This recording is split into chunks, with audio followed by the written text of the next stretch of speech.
जय शिवराय. मित्रांनो, काल संध्याकाळी महाराष्ट्राचे सन्माननीय मुख्यमंत्री एकनाथजी शिंदे साहेब यांचा मला दूरध्वनीवरून फोन आला होता आणि त्यांनी मला सांगितलं की हर्षवर्धन, तुम्ही विधानसभेकडेच बघा आणि लोकसभेचं नाद तुम्ही सोडून द्या.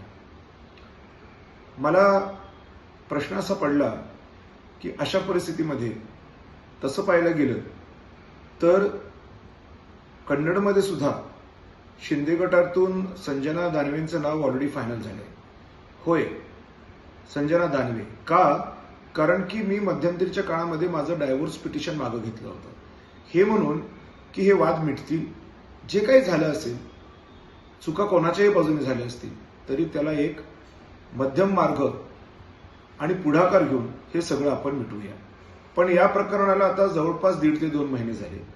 एवढंच नाही तर माझ्यावरती त्यांनी घरगुती अत्याचाराचा गुन्हा सिद्ध करून 10 लाख रुपयाची रिकव्हरी सुद्धा काढलेली आहे.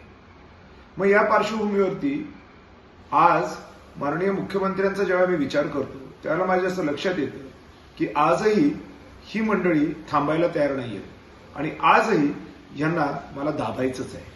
मुख्यमंत्र्यांच्या हातात कितपत आहे मला माहित नाही, पण बोलविता धनिक निश्चितच कोण आहे हे मला आता कळालंय.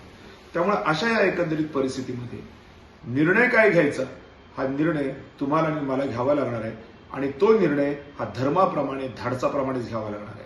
म्हणून लोकसभेची निवडणूक मी 200% लढणार आणि एवढंच नाही तर काहीही माझ्या जीवाचं बरं वाईट झालं किंवा काहीही यांनी काही केले उकडतंड तर ह्याला सर्वस्वी हे जबाबदार राहतील आणि तुम्हाला माझी काळजी घ्यावी लागेल. तुमच्यासाठी सदैव हर्षवर्धन रायभान जाधव. धन्यवाद.